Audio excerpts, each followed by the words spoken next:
শিক্ষার্থীদের বিক্ষোভের মুখে অনির্দিষ্টকালের জন্য বন্ধ ঘোষণা করা হলো চট্টগ্রাম প্রকৌশল ও প্রযুক্তি বিশ্ববিদ্যালয় চুয়েট।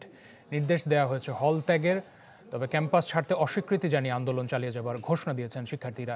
একটি বাসে আগুন দেওয়ার ঘটনাও ঘটেছে। চুয়েট বন্ধ ঘোষণার পরপরই সড়কে বাসে আগুন দেয় শিক্ষার্থীরা, তালা লাগিয়ে দেয় প্রশাসনিক ভবনে। বৃহস্পতিবার বিকেলে অনুষ্ঠিত হয় একাডেমিক কাউন্সিলের সভা।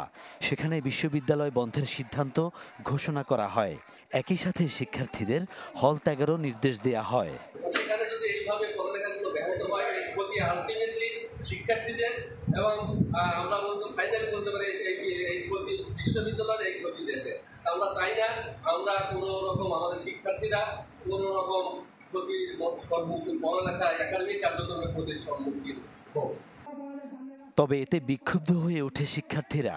একই সাথে তারা ক্যাম্পাস ছাড়তে অস্বীকৃতি জানিয়ে আন্দোলন চালিয়ে যাবার ঘোষণা দেন। তাদের অভিযোগ, আন্দোলন থামিয়ে দিতে বিশ্ববিদ্যালয় বন্ধের সিদ্ধান্ত নিয়েছে কর্তৃপক্ষ। এইখানে এখন হল ভ্যাকেন্ট দেওয়া হয়েছে যাতে এই আন্দোলনটা স্তীমিত হয়ে যায়। তো সেই ক্ষেত্রে আমরা হল ভ্যাকেন্টটা মেনে নিচ্ছি না। আমরা আমাদের সকল শিক্ষার্থীদেরকে গেটের ভিতরে অবস্থান করার জন্য বলেছি। আমরা 3 দিন ধরে এই আন্দোলনরত অবস্থায় আছি। আমাদের মাঝে আমাদের সহপাঠীরা, বন্ধু বান্ধবরা অনেকেই অসুস্থ।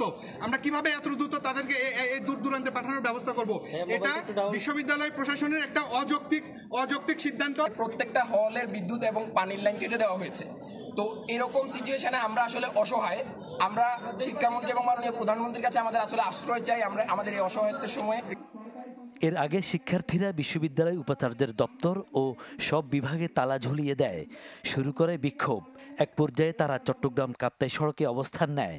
এতে যান চলাচল বন্ধ থাকে। গত সোমবার বাস চাপায় নিহত হন চুয়েটের পুরকৌশল বিভাগের 2 শিক্ষার্থী শান্ত সাহা ও তৌফিক হোসেন। এরপর থেকে ক্লাস পরীক্ষা বর্জন করে আন্দোলন চালিয়ে আসছেন শিক্ষার্থীরা।